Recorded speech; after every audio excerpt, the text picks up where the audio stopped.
First tonight at 6, he is connected to the mastermind of a major West Michigan bank fraud. Now, James Jett is facing new charges for property fraud. 24-hour News 8's Joe LaFurgey at the live desk tonight, uncovering what took so long to get him back behind bars. Joe? Yeah, Brian, because they're really not new charges. They go back over a year. James Jett spent part of his holiday in the Kent County Jail. How he ended up facing the most recent charges, well, that's a familiar story. How he was able to avoid arrest on those most recent charges, well, that's quite another story. The case James Jett is expected to be charged with Wednesday goes back to June of 2008. Investigators say Jett allegedly bought a piece of property using another person's name, the transaction running in excess of $25,000. The warrant was issued that summer, but despite his mug being pasted all over the news, more on why later, Jett was never arrested for that case. It was a Wood TV employee who knew of Jett's possible whereabouts, saw a silent observer posting, and tipped police off. So why didn't police know he was back in town?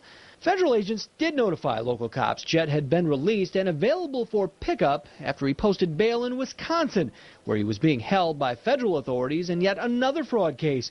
But the Kent County Sheriff's Department, like many law enforcement agencies, limits how far they'll go and how much they'll spend to pick up a person on warrants. Jett was wanted on a nonviolent fraud case, so pickup was limited to Michigan.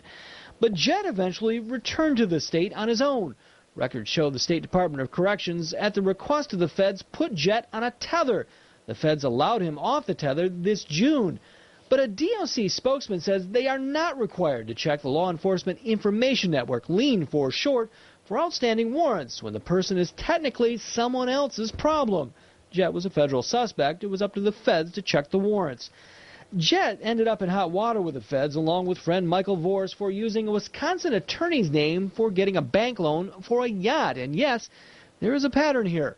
Vorce grabbed headlines after the FBI raided his downtown Grand Rapids office in 2007, looking for evidence in yet another fraud case. Vorce was eventually convicted of taking out bank loans using boats, some imaginary, as collateral.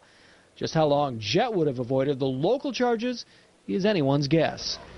And tonight, sheriff's investigators aren't releasing many details until Jett's formally charged. That'll happen Wednesday, and we'll let you know what happens. Okay, we'll keep following that case. Joe, thank you.